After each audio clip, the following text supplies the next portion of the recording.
Let's just get started. Everybody, welcome. Thanks so much for coming to our session. My name is Teddy Ostro, and I'm a Research and Communications Associate at MSI Integrity. MSI Integrity is a human rights organization that for the last decade studied multi-stakeholder initiatives. These voluntary standard-setting organizations such as Fair Trade International, but it is in transition to research and promote economic entities beyond corporations, ones that center workers, communities, rights holders in their governance and ownership. And Amelia Evans, our executive director, will explain a little bit more about that shortly and its relation to this session. So this session is focusing in on the corporation as a main driver of human rights abuse and economic inequality, and how more equitable and democratic alternatives could pave a brighter road ahead. There are these solutions that have emerged in the business human rights community and corporate accountability, benefit corporations, stakeholder capitalism, reimagining the purpose of the corporation. And they have been proposed as solutions to corporate inequities and abuse, but we wonder if they actually will mitigate harm and economic inequality. This session looks beyond these limited reforms to explore how worker and community ownership and governance more transformatively advance economic, social, and environmental justice, and why corporate accountability activists ought to support these ideas and goals. Now, I'm dropping in the chat right now for everybody a resource list that has all the bios of the speakers, and there's a ton of hyperlinks in there that I think would be super helpful to everyone, and as well as a Google sheet, which will take your name and contact and your organization in case you would like to challenge the corporate forum with us, to discuss it, ask questions, explore with us. We don't want this session to be one and done. We need to build a movement and would like to collaborate with you about how to move forward, whether that is brainstorming and further discussions about challenging the corporate forum. So please do that if you wish, and also check out the bios of the speakers as well as links to their books, organizations, and other resources about how, and our organization as well. So I will introduce the panelists now. First, we are lucky to have Dr. Grietje Baars, who is a senior lecturer at the City Law School at City University of London and regular faculty member at the Harvard Institute for Global Law and Policy's global and regional workshops. They work on the role of law in society using queer and Marxist theory to understand and ultimately subvert the constitutive ordering and ideological functions of law. Their latest book is The Corporation, Law, and Capitalism, a radical perspective on the role of law in the global political economy. Prior to their academic position, they worked as a corporate attorney and an international human rights lawyer. We also have joining us Melissa Hoover, who is the founding executive director of the Democracy at Work Institute, the Think and Do tank that expands worker cooperatives as a strategy to address economic and racial inequality. A leader in the worker ownership movement for over 15 years, Melissa helped start and grow the United States Federation of Worker Cooperatives, and is an executive fellow of the Rutgers Institute for the Study of Employee Ownership and Profit Sharing. So we are actually going to kick this off with some polling to get a sense of the room. Please also write in the chat, where are you tuning in from, and perhaps the organization you work for, whether you're a lawyer working in the labor movement. Tell us a bit about yourself. So yes, we're beginning the questionnaire now.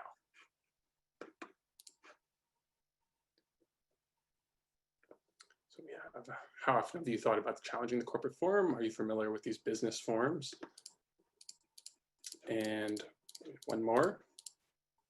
What policy goal would best achieve economic and social justice? So we'll wait a sec, let people answer. And also just some housekeeping thing. If people can remain muted and turn off their video just for now, we may have you turn on your video later on for the Q&A session. Okay.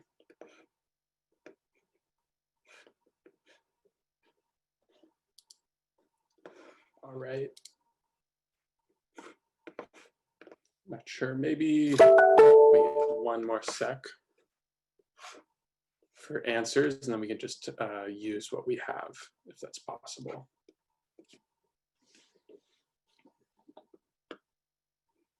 Okay. So, Abby, are we able to kind of take what we have already to get a sense? Okay, so it looks like about half of people in this room are thinking every day about challenging the corporate form. That's great. Sometimes that's good too. Maybe I don't think about it every waking moment. Are you familiar with these business forms? It looks like we're pretty familiar with some of these business forms. Worker cooperatives definitely benefit corporations. Stewardship trusts less so. And what the heck are all of these? We do have some people who are wondering about, well, what are these? What policy goal would best achieve economic and social justice? Well, this is great. There's depending on how you look at it, none of these would go far enough with these policy goals. All right. So I think that gives us a pretty good sense, and it seems like, and again, keep on dropping in where you're from and your organizations. So we are going to, later in the session, do an audience Q&A, and let me just explain how that will work. Please drop in any questions you may have during the session as you're listening into the public chat. We can scroll through some of those. We would like to preference people of color and women and other marginalized groups first, but also we are later going to have a raise your hand function. So you can share maybe in 10 seconds your own question with video and audio in case you are a brave soul and would like to do it that way. And this goes without saying, but any offensive, oppressive language and actions over Zoom will not be tolerated. So please show respect, and please respect people's pronouns. My pronouns are he, him. All right, so we're going to move on. Actually, we decided to make a little video montage to start to kick this off, because challenging the corporate form involves so many different constituencies, and we obviously couldn't get all the voices in this to begin to speak about what makes an ethical corporation and what does true accountability in the private sector look like. What does challenging the corporate form look like? So this video will be available on our website as well, and we will put it in the resource document that I sent out earlier when that is done. So let's move on to this short video.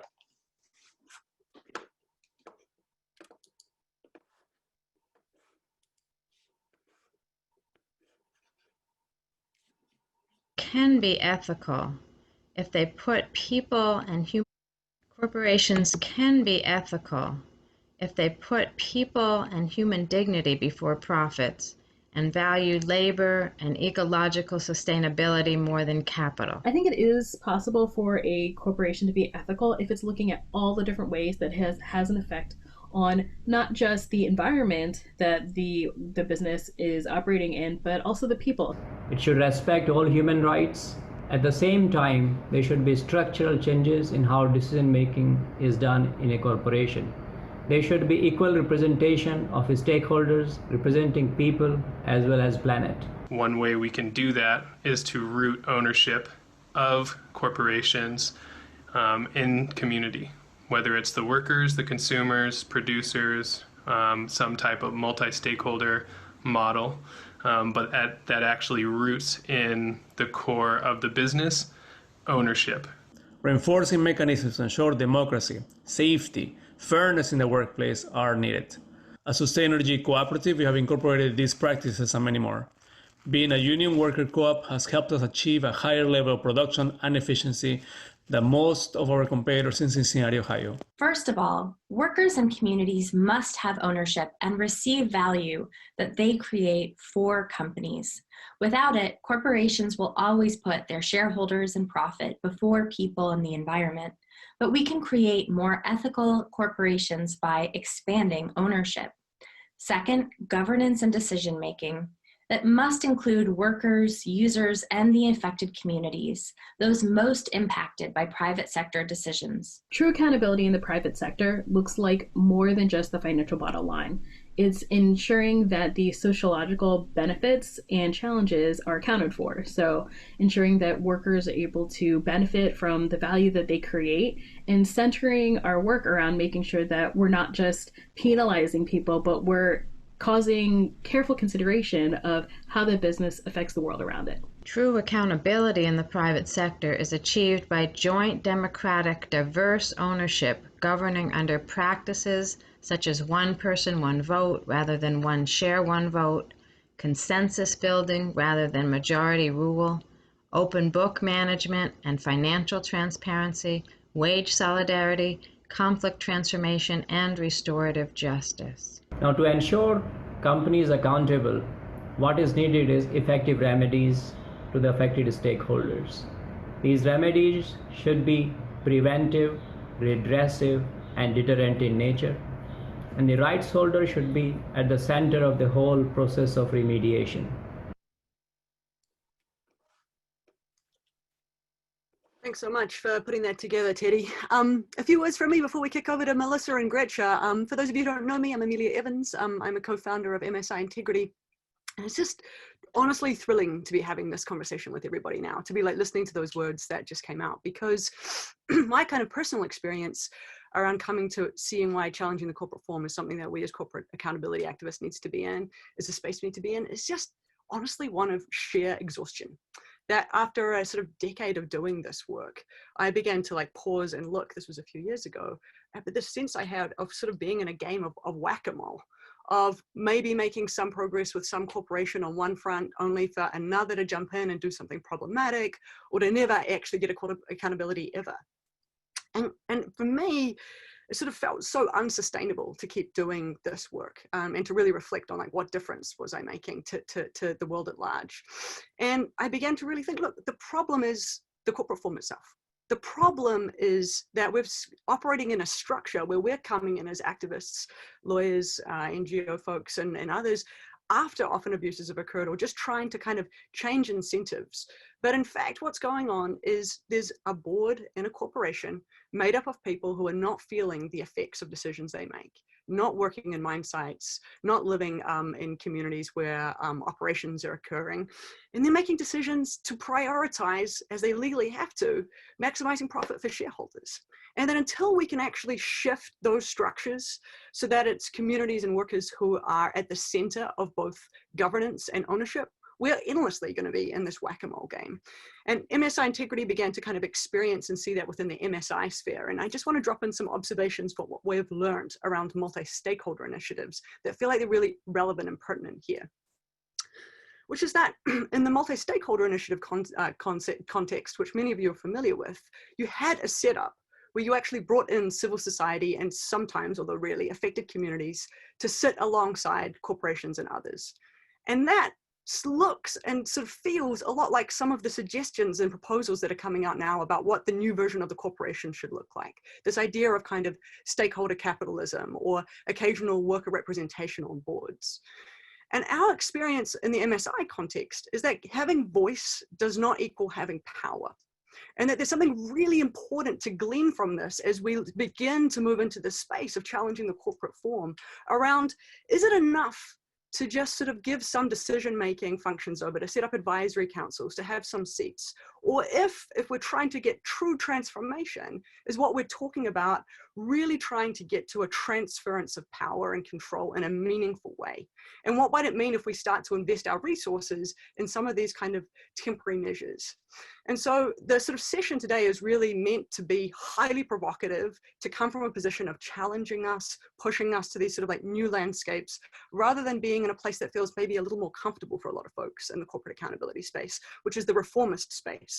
So, you know, I think I encourage you to feel some discomfort today, to feel like it's hard. I certainly have been, as MSI Integrity has been pushing and realizing like the work we need to do is to go, quote, beyond corporations, and that this needs to become a human rights project. That we as activists, I've started to feel, have been somewhat a little bit complicit for a long time in participating in a system that has normalized the idea that it's fine for workers and communities to experience harm, to not profit from their labor, that it's fine for workplaces to exist in which essentially workers don't have voice or control. And so what might it look like if we stop saying that is okay and to actually start saying we demand, you know, the right to profit from one's labor, we demand the right for a democratic workplace. We're not going to get full answers on a way forward from here or how this could even play out yet. I think the reality is there aren't those. And so this is in many ways an invitation. And as Teddy said, we encourage everybody, if you didn't hear, to jump into the resources document. He'll keep popping it into the chat, and sign up if you want to continue to be part of these conversations, to keep learning and to keep collectively brainstorming about how it is we can kind of move forward. And with that, I'll pass over to everybody to keep chatting and perhaps see you all at the end. Thanks so much, Amelia, for that context. That was great.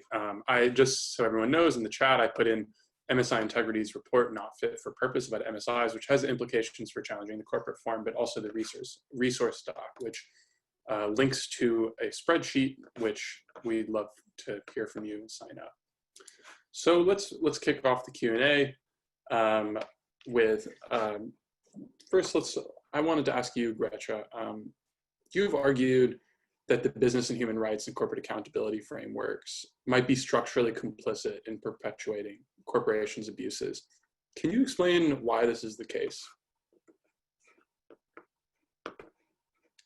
Oh, you're muted, Grietje.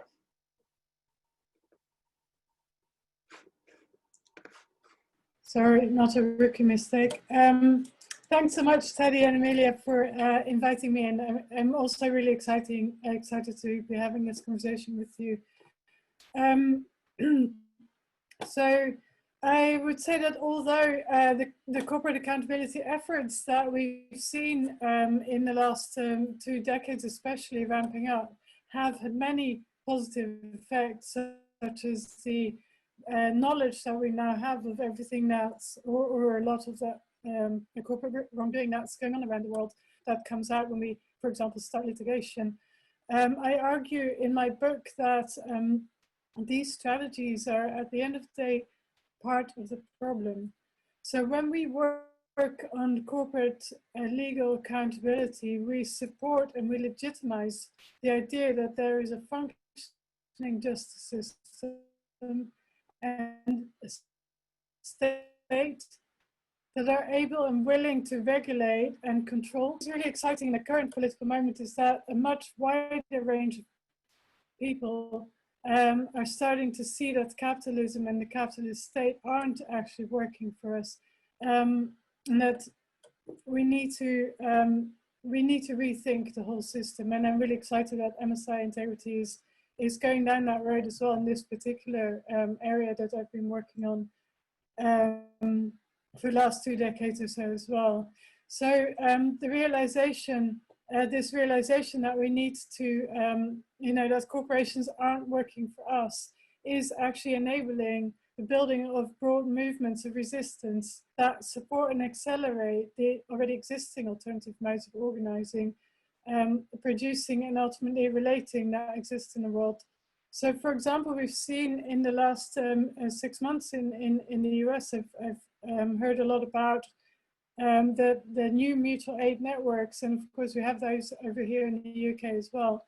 And we've had those prior to this as well, following the hurricanes Katrina and Sandy, and of course they already existed to a large extent, especially in say Black and Latinx communities. Mutual aid as a different way of relating is something that we can now understand would need to form the basis of that rethinking of society and rethinking how, as part of that society, we run production, we run exchange and trade and ownership. So an example of an already existing project that I think that a lot of us who work in this field draw inspiration from is Corporation Jackson, which is a network of cooperatives and worker-owned, democratically self-managed enterprises in Jackson, Mississippi. So in their words, they describe this project as centered on the position that organizing and empowering the structurally and unemployed sectors of the working class, particularly from Black and Latino communities, build worker organized and owned cooperatives will be the catalyst for the democratization of our economy and society overall. And I think that's really key, that we're seeing a lot in the discourse as it's been developing so rapidly in the past 5-6 months during this pandemic, that the economy and society and all the way that society is made up, the way that we run our economy is so incredibly intimately connected, and both need this fundamental change. So in my book, I focus specifically on criminal law norms. As one example, I track the history, as it were, of the corporation and its treatment in criminal law and international criminal laws, specifically from its, as it were, from its inception, from the inception of the corporation in the beginning of the Industrial Revolution. So I focus on criminal law norms and the possibility of corporate liability in criminal prosecutions as a specifically powerful idea when it comes to corporate legitimacy. Because through the development of corporate crime rules, for instance, as we've seen being argued now should be part of the binding treaty on business and human rights, the corporation becomes a corporate citizen, which is its desire, as we see if we look at management school or business school literature, for example. The corporation becomes a corporate citizen subject to the same laws as us as individual human beings. And then breaching those rules, breaching those norms is going to be seen as an error rather than something inherent in the system of corporate capitalism itself, and subject then to a negotiated settlement between the violator and the victim, between the abstract corporation and that person who is designated the victim, or the group that is designated the victim of corporate behavior. So such corporate accountability cases then, criminal cases that I describe in the book, turn the crime of a corporation from a problem of international society into a problem between the individual victim or group and the powerful fictional entity, the fictional economic entity of the corporation. And then this relationship can be quantified, this problem can be quantified when it is settled and receives a financial is subject to financial settlement or receives a financial penalty. And this, of course, this quantification allows corporations a more precise prediction of the cost of transgressing a norm, and so the decision as to whether or not a violation is worth it, as of course, offset against potential profits from to be derived from going ahead with the activity in question. So accountability, then I argue, becomes literal accountability. You can count and quantify the violation. The ability to account the cost-benefit effects of certain events and processes becomes basically becomes what accountability presents to the corporation as an opportunity to even streamline and make more efficient its operations. So given the nature of the corporation as an externalizing machine, and I'm sure that most of you are, I imagine that all of you are familiar with the basic building blocks of the corporate form and how it's made up of a limited liability, which of course externalizes the liability that isn't the liability of the corporation as such, or the liability of shareholders that is limited to the amount paid up in the shares, right? So the externalizing machine that is the corporation then makes that decision to violate easily made. So by accounting for violations through, for example, if there's a financial settlement or if there's a fine to be paid, that can be accounted for by the corporation through cuts to wages or by raising the price of the products liability is then socialized to workers, to wider society, and to the natural environment. So this move in itself legitimizes the corporation, and with it all corporations and corporate capitalism in itself. And then the broader effect of the availability of such accountability mechanisms is whether they are used or not, because we see, for example, in the UK that although we have corporate manslaughter as a crime on the books that corporations could be charged with, they in fact in reality almost never are charged with it.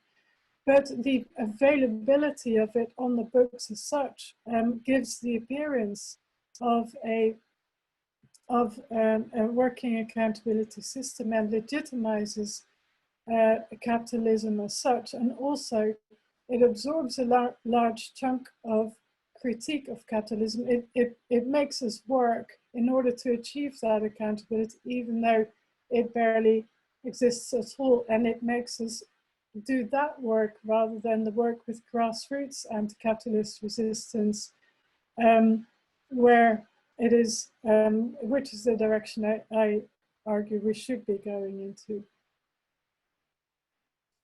Thanks, Grietje. You sort of hinted at this, stepping sort of out of the corporate framework, and that's why I wanted to bring in Melissa. At the Democracy at Work Institute, your organization is all about workplace democracy, very different from like the traditional corporate structure. Can you talk about why worker and community ownership and governance is part of the answer to the abuses or inequities of the corporation? Yeah, thanks for having me. I'm honored to be part of the conversation. So I want to talk at a couple levels and then pose some thorny questions, and just to be transparent about what I think some of the struggles are at the systems change level. So at the enterprise level, the design principles of broad-based ownership can really guide us. So we're rethinking the form at the level of structure, not just purpose and action. So cooperatives, employee-owned trusts, community-owned forms all give their purpose some teeth and accountability in the very structure of the corporation itself. So cooperatives are corporations, but they are cooperative corporations, which means that there's this sort of alignment between the three key pieces of a cooperative ownership form: the values, the actual ownership of the corporation, and then the governance. Those they have a nice alignment, which I think can provide us sort of a North Star when we're thinking about designing new forms. So their stated intention is to meet the needs of their members. They're guided by a values statement and a sort of definition within the form itself that a cooperative exists to meet its members' needs. The second pillar of the cooperative form is that they return profit to their members, whether that's generated by the work of the members in a worker co-op, or by the production of the members in a producer co-op, or by the consumption of members in a consumer co-op. Whatever economic activity the cooperative is doing is not intended to generate profit. If it ends up generating surplus, that surplus is distributed back out to the people who created it. And then thirdly, the third pillar is governance by those members. The idea being that if the form is there to meet their needs and they own it, they should also be controlling it and making the governance decisions.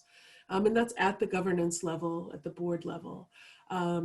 It doesn't really speak to the question of management. And there's, I think, a common myth that in cooperatives, governance and management are the same thing, but they're not. Cooperatives have all different kinds of management forms that are suited to their industry and their membership and their size and things like that.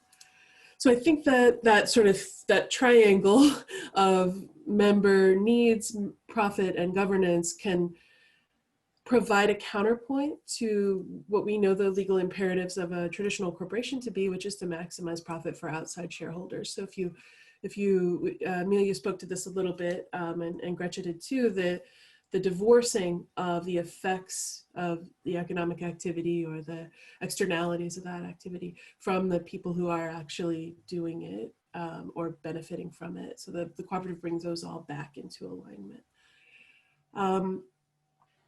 And I think that's a mechanical argument for cooperatives, right? The structure itself does the work. But I think there's also a moral question. And I don't know in this space how you talk about morality, so I'm interested in having this conversation. But I think we can't just say, well, the form takes care of everything. It's a different structure and the incentives are aligned and we're done. There's also a question of values, and cooperatives explicitly articulate that. Not just member benefit, but community benefit, concern for community broadly writ. So that's the enterprise level. At the systems level, I think that the sort of broad-based ownership structures have a lot to contribute to a broader movement for economic justice, in that we can work in coalition with adjacent movements. I mean, there is a cooperative movement itself, there's an employee ownership movement. Those are pretty loose and loosely defined and loosely organized. But I think if we're looking at like a corporate accountability sphere, there's a natural coalition to be made there with each group playing its part. One of the things that I'm interested in learning from corporate accountability is about questions of hard power and accountability. And I understand that the legal sort of, that there are legal ramifications that in some ways legitimize the form. I think it's a fascinating argument. I think perhaps in the co-op world, we don't think enough about hard power and about legal kind of accountability mechanisms. And so there is sharing to be done there. Cooperatives can provide a demonstration project and a proof of concept. This can be done differently. It is being done differently. And I think the corporate accountability movement can provide some models for like, how do you think about what the mechanisms of accountability are? So if we think of broad-based ownership forms themselves as, on the one hand, a demonstration project, but I think also potentially as a lever of power, like the law, like unions, they are a way of aggregating labor power, economic power, and organizing power. We don't often have those ambitions for cooperatives. We think of them as economic actors, modest, businesses.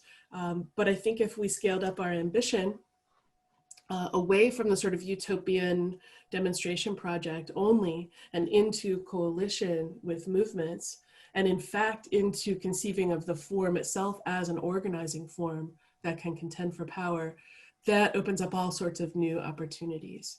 So not relying on good intentions, but actually aligning around a shared purpose. And I think the question of operating in the market versus taking some economic activity out of the market is one of the thorny questions we need to really wrestle with when we're thinking about what shared ownership forms can contribute to this movement against the abuses and inequities of the corporation, because corporations are designed to operate in the market. Cooperatives really straddle a sort of a space where some cooperatives are designed to operate in the market and to do economic activity in a different way.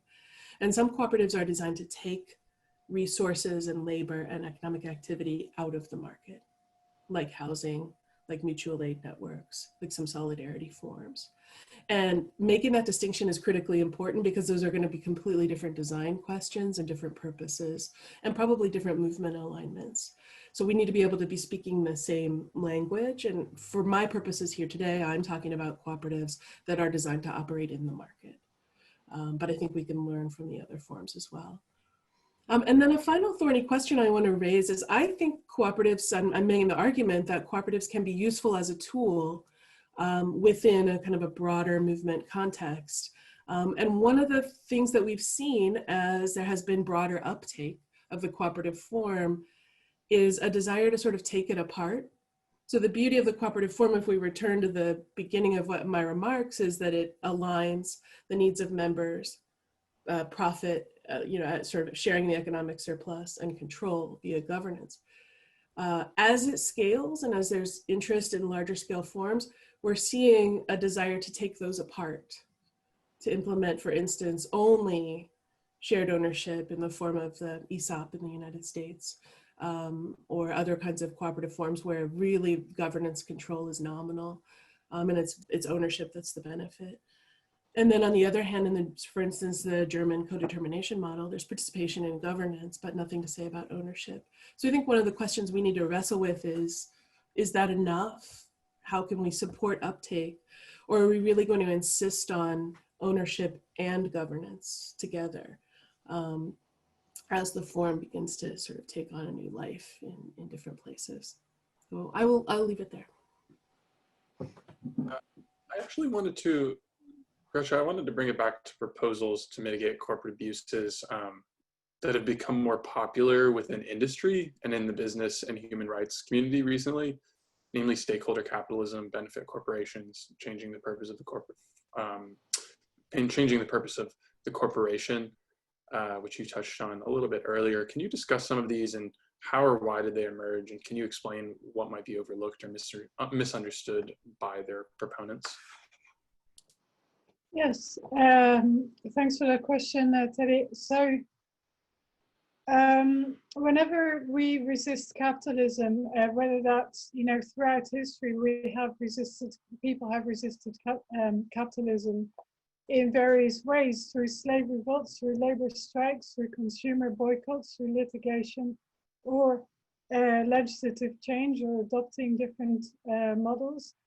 But capitalism, by its nature, by the way it works, seeks to adapt and redeem itself, and seeks to make that resistance work for it, right? So, and so whenever there is something that presents itself as a solution, we always have to wonder how does this actually work for capitalism in the end. So what is presented as a solution in the UK that is similar to what you have in the US as a benefits corporation, for example, is the Article 172 of the Companies Act of 2006, which was won by the then emerging in 2006 CSR movement, right? So Article 172 was the result of many years of campaigning by those CSR activists. And it obliges company directors to consider the interests of stakeholders, including workers, including the wider environment and the local community in their decision making. And now the language of the, and anyone who's a lawyer will immediately be keenly aware that the word to consider, what is, we ask ourselves, what does that actually mean? And it means literally only that, to consider. So a company director, because this is about the obligations of company directors in their decision making, company director can simply say, okay, here's a letter from the local community complaining about the pollution in the local river. I've seen it, considered it, put it aside, that's it, okay? So considering means only that.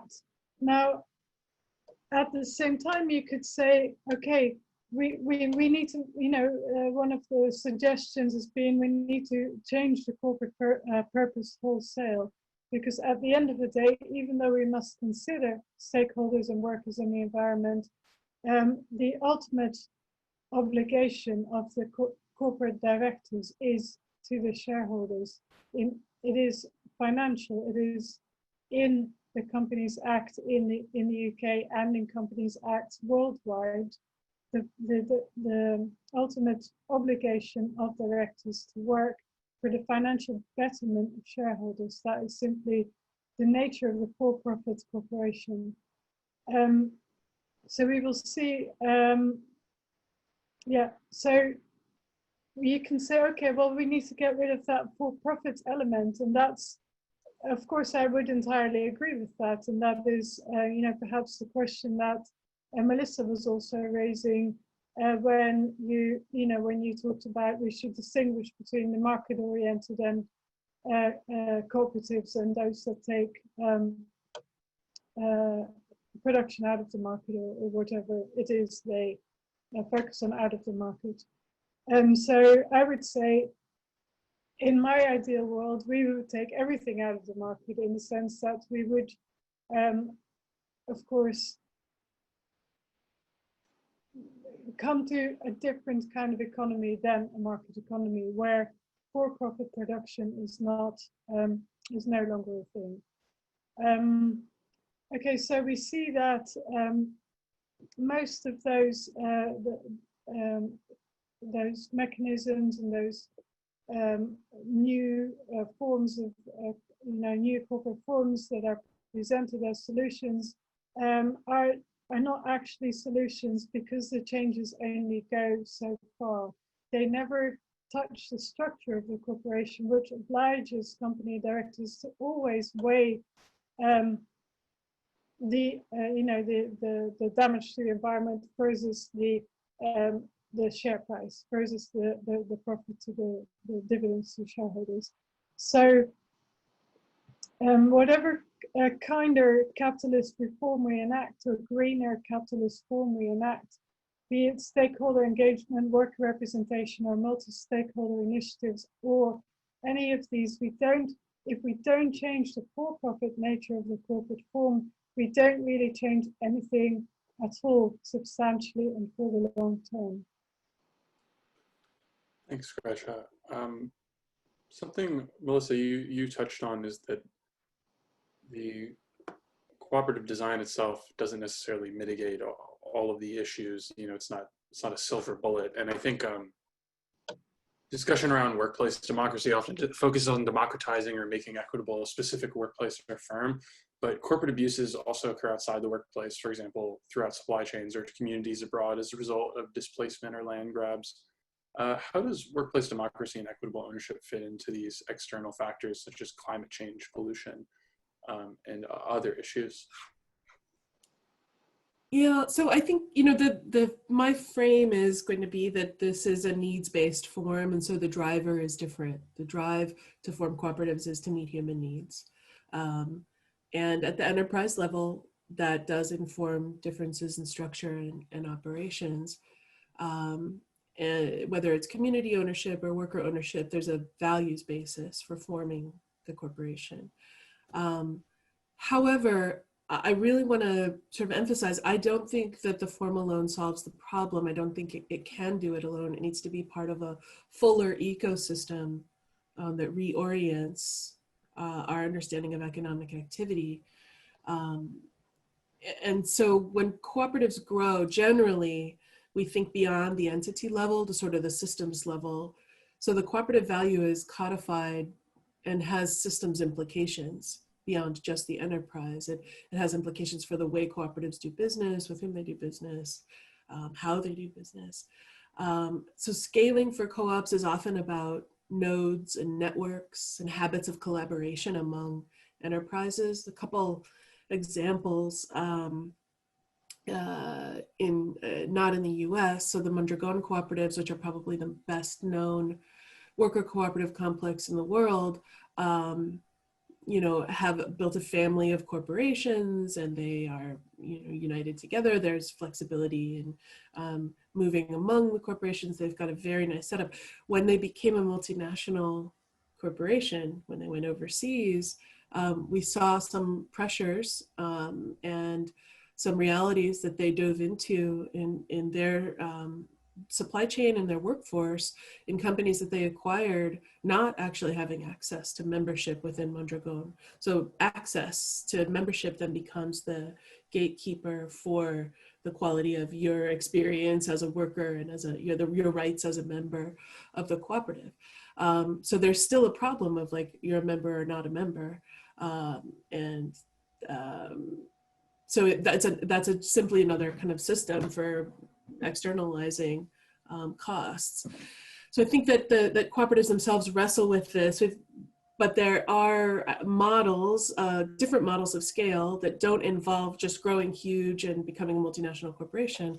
The Emilia-Romagna example in Italy, in the Emilia-Romagna region of Italy, uses flexible manufacturing networks of smaller enterprises. So smaller enterprises staying small, but coming together to produce together or to do business together, to sell together, sort of secondary networks.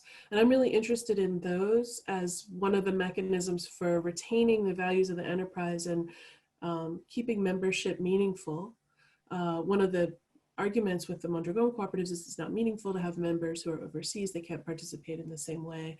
So, okay, if it's a local forum, then keep membership local, but have secondary forms that can, again, aggregate activity, but are also values driven. And they may be temporary, they may be permanent, but that's one of the ways in which cooperatives think about sort of how do we engage at a larger scale. But I think it does ultimately come back to this question of good intentions and hard power. I think we make a mistake if we try to design for a world that depends on good intentions and sort of self-policing. I think that in a healthy movement ecosystem, you've got projects that are engaging in the market or in economic activity, in production, in service, and are actually demonstrating a different way to do things. But you also have accountability mechanisms that those enterprises are bound by and subject to and participate in.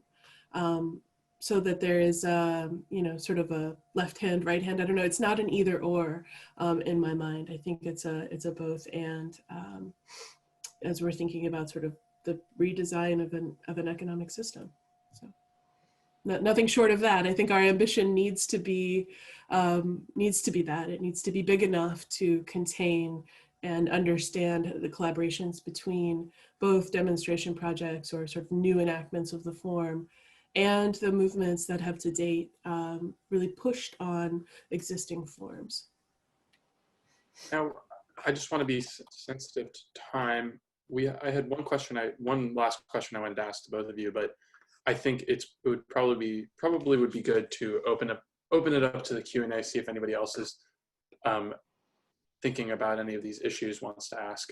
I don't see any in the public chat at the moment, but if you are interested in sharing, via video, if you're brave enough, please raise your hand. If I don't see any in the next few seconds, I think I'll just go ahead and ask my question.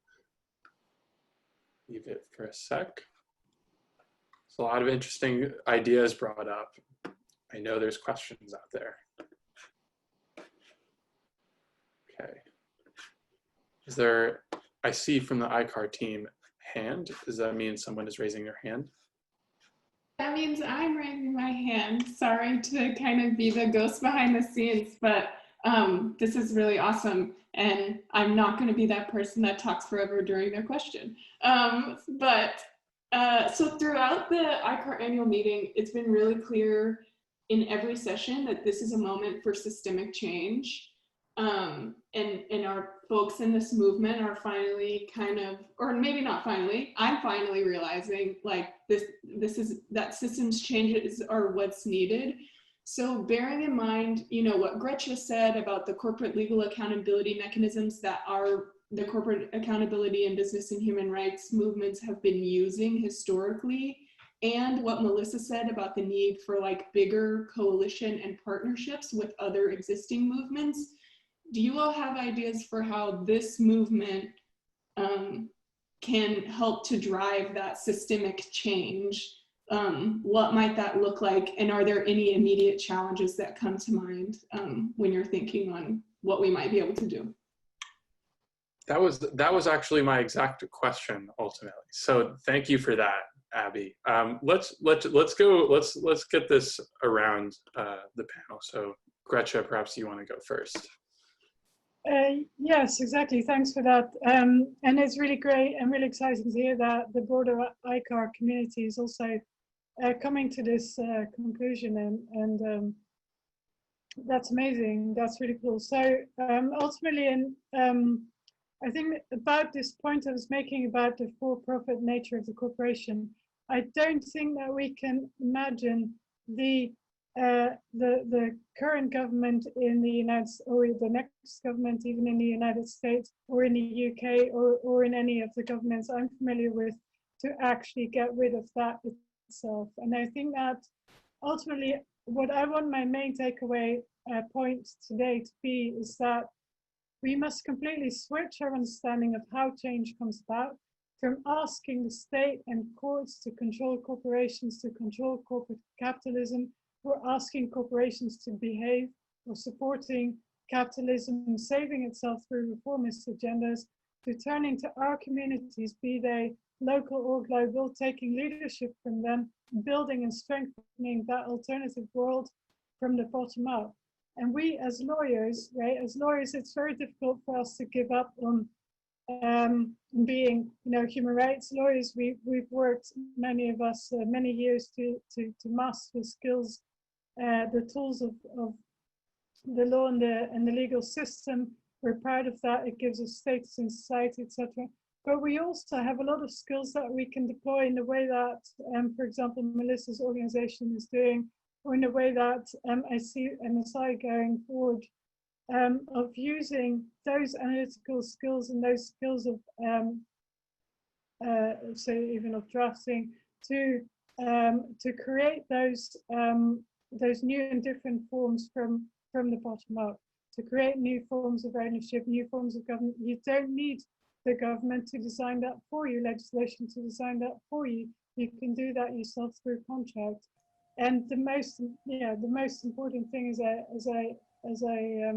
as I believe you're also interested in doing, is joining those broader movements of resistance against corporate power and the racial gendered capitalism that it is part of, and to take leadership from those most oppressed by that.